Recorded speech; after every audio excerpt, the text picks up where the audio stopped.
Anak-anakku sekalian, di bulan suci Ramadan ini ingin mengingatkan kepada antum sekalian. Dalam sebuah hadis Imam Baihaqi, Rasulullah Shallallahu Alaihi Wasallam bersabda, kun aliman, au muta'aliman, au mustami'an, au muhibban, walan takun khamisan. Rasulullah Shallallahu Alaihi Wasallam mengatakan kepada kita, kun aliman, jadilah engkau seorang alim. Ini adalah berbicara mengenai cita-cita untuk kalian. Artinya apa? Ketika kalian keluar daripada pendidikan tarbiyatul muammalah, pendidikan yang kafah dunia dan akhirat seimbang, ya, maka kalian tinggal milih di antara yang 4, jangan jadi yang kelima. Ya. Apa kata Rasulullah? Kun, jadilah aliman, seorang pengajar. Ya. Jadi kita harus memaknai, kita harus mengerti. Di dalam kitab Ta'limul Muta'alim dikatakan, talabul ilmi fardhatun ala kulli muslimin wal muslimat. Yang dimaksud di situ adalah, hadis tersebut adalah kita difardukan untuk menuntut ilmu. Ya, kaum muslimin dan muslimat, Islam laki-laki dan Islam perempuan, ilmu yang mana? Yaitu ilmu yang fardu ain. Ya, jadi ilmu yang fardu ain wajib harus kita pelajari, tidak boleh tidak. Karena ilmu ada yang fardu ain, ada yang fardu kifayah. Mana yang fardu ain? Ilmu salat, ilmu mengetahui air, ilmu berwudu, ilmu berpuasa, ilmu bersuci, itu diantara ilmu-ilmu yang fardu ain. Jadi yang dimaksud hadis tersebut adalah pelajari oleh antum sekalian, yaitu ilmu yang fardu ain. Nah, kalau sudah ilmu fardu ain, baru antum sekalian yang ada di sini wabil khusus pilih ilmu profesi. Ilmu apa? Profesi. Jadi yang dimaksud kita harus mengajarkan ilmu itu adalah ilmu yang fardu ain. Setelah fardu ain baru ilmu fardu kifayah. Kalian mau jadi apa? Ada yang mau jadi dai? Silahkan. Ada yang mau jadi dokter atau tabib?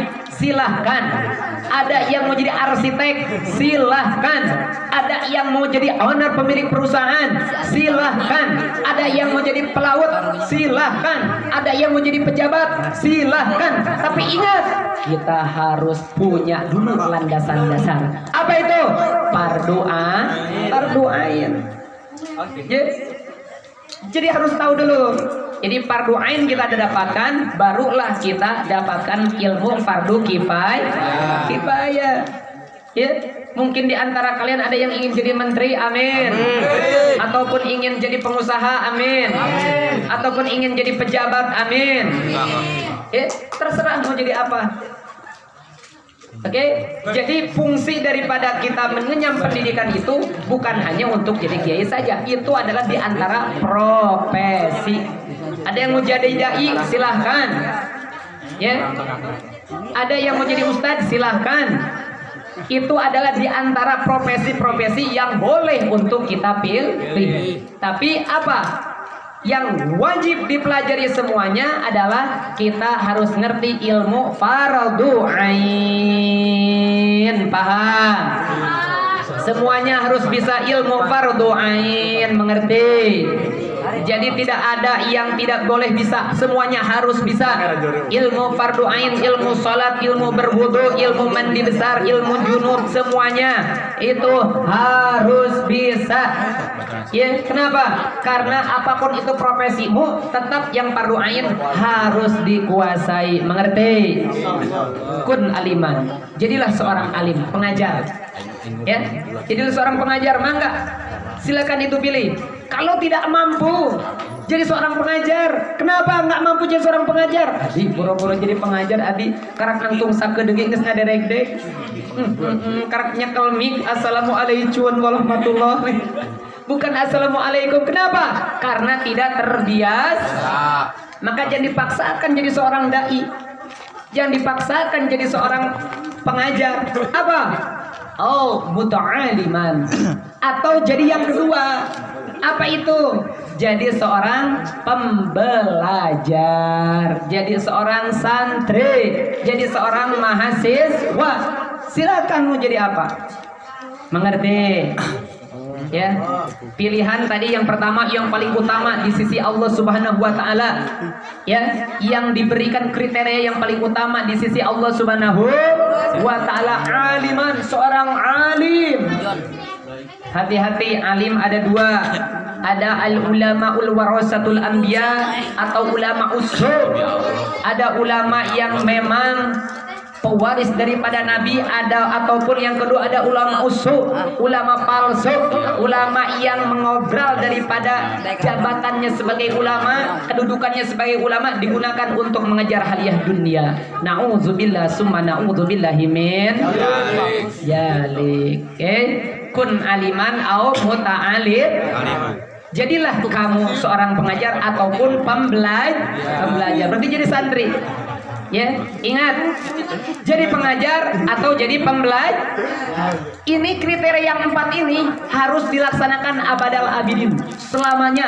Selama kamu masih hidup di muka bumi ini, maka pilihlah di antara yang 4. Satu di antara yang 4. Ya.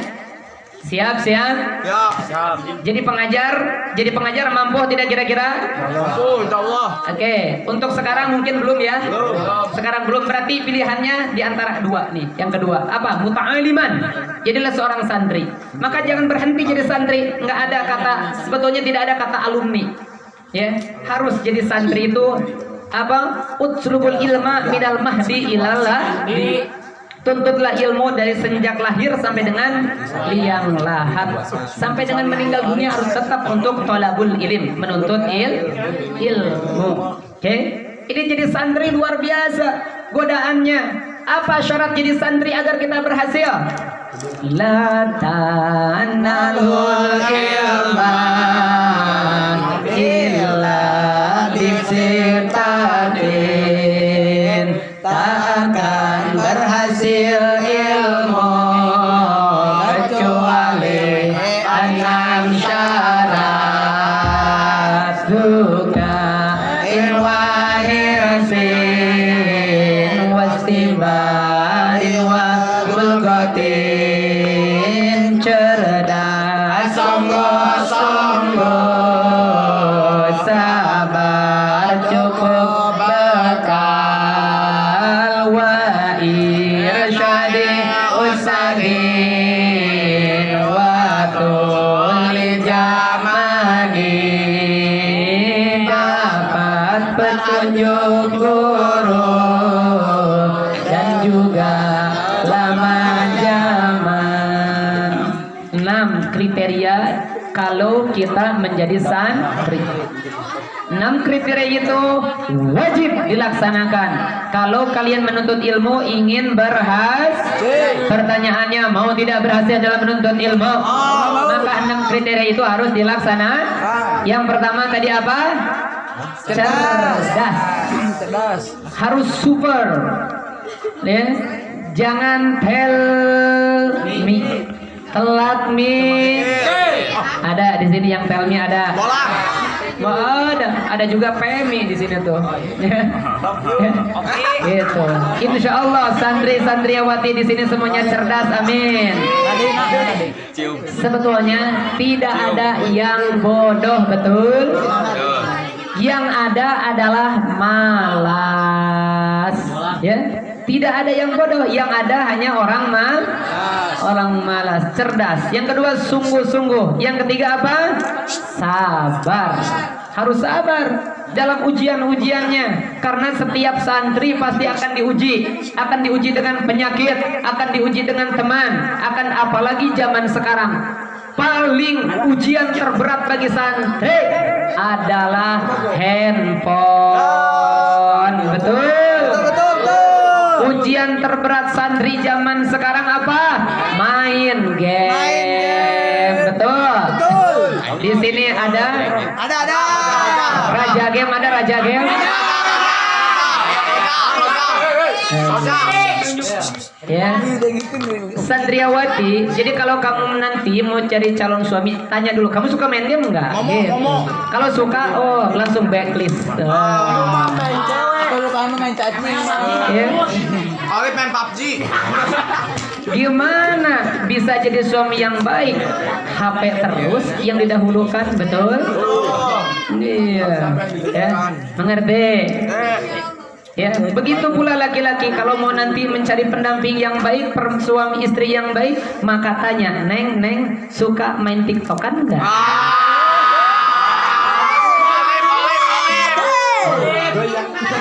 Kalau suka main TikTokan, backlist, betul?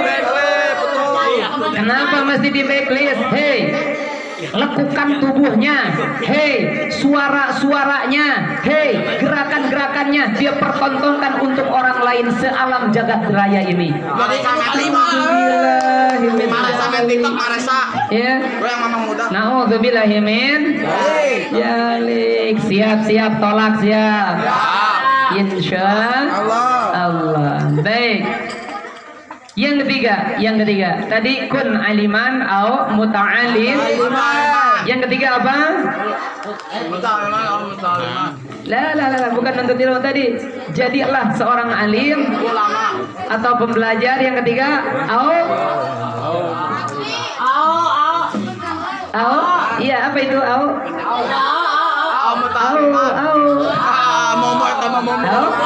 Mustami'an. Jadi pendengar. Andai kata, hei kalian yang sudah lulus SMP, sudah lulus SMA, yang tidak bisa lagi duduk di sini, hei kalian tidak bisa jadi santri di sini, maka jadilah posisi yang ketiga. Ambil posisi yang ketiga apa? Mustami'an, jadi pendengar. Datang ke majelis setiap 1 pekan sekali. Lihat daripada YouTube-nya, lihat daripada Instagram-nya, lihat daripada Facebook-nya, dakwah yang diutarakan oleh para alimil ulama. Mengerti?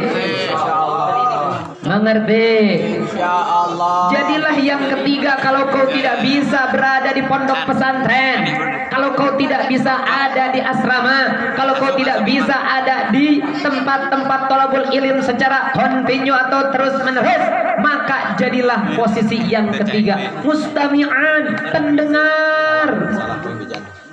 Ya, lil wasaili hukmul maqasid. Hukum pelantara sama dengan hukum tujuan.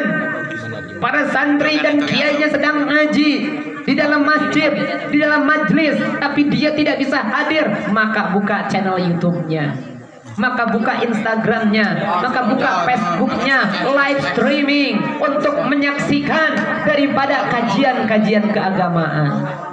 Itu yang ketiga.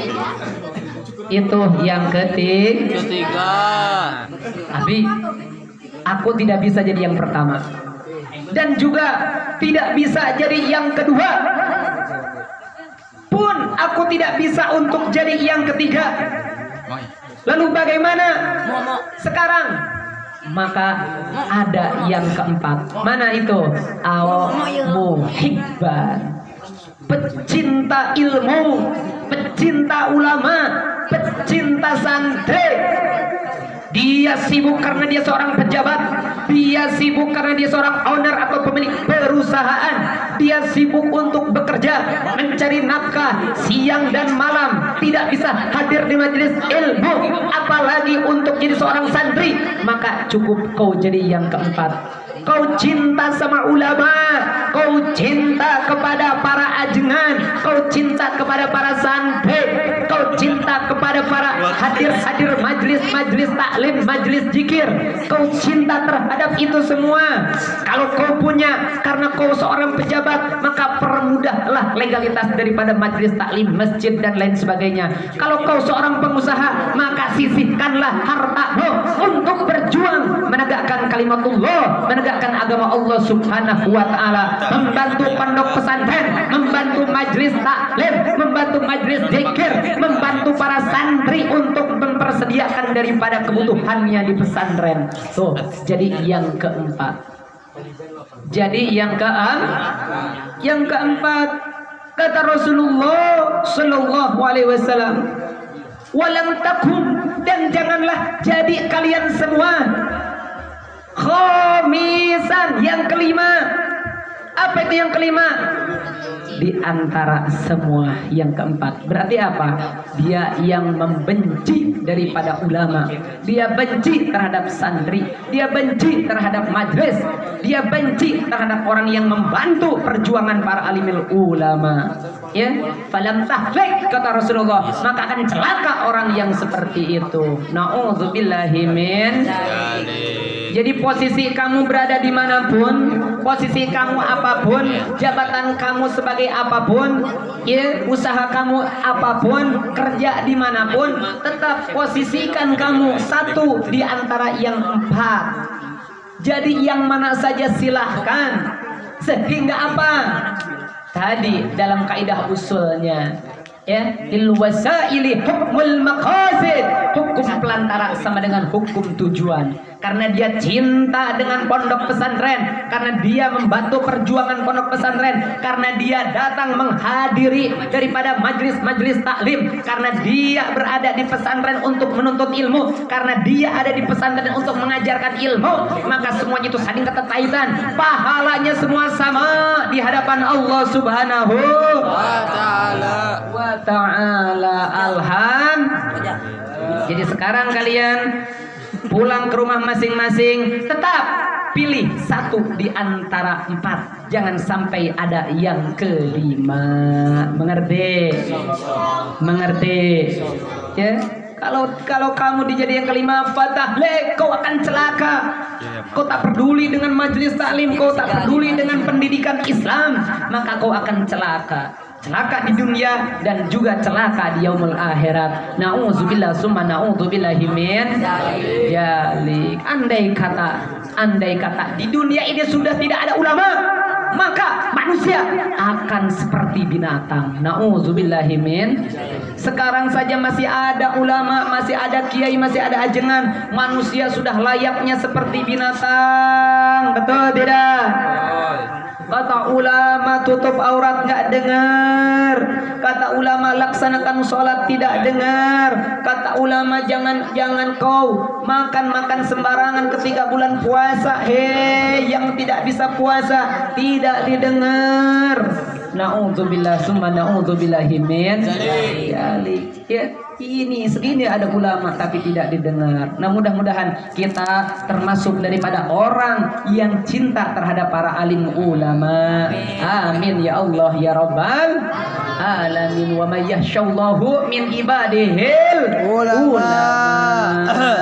Orang yang takut kepada Allah hanyalah ulama yang bergetar hatinya apabila dibacakan Al-Quranul Karim. Tuh, dia adalah seorang ulama, insya Allah. Mudah-mudahan kita masuk satu di antara yang empat. Amin ya Allah ya Rabbal alamin. Mudah-mudahan tausiah ringkas ini bermanfaat untuk kita semua. Amin ya Allah ya Rabbal alamin. Jazakumullahu khairan katsira. Billahi taufiq wal hidayah wal af minkum. Wassalamualaikum warahmatullahi wabarakatuh.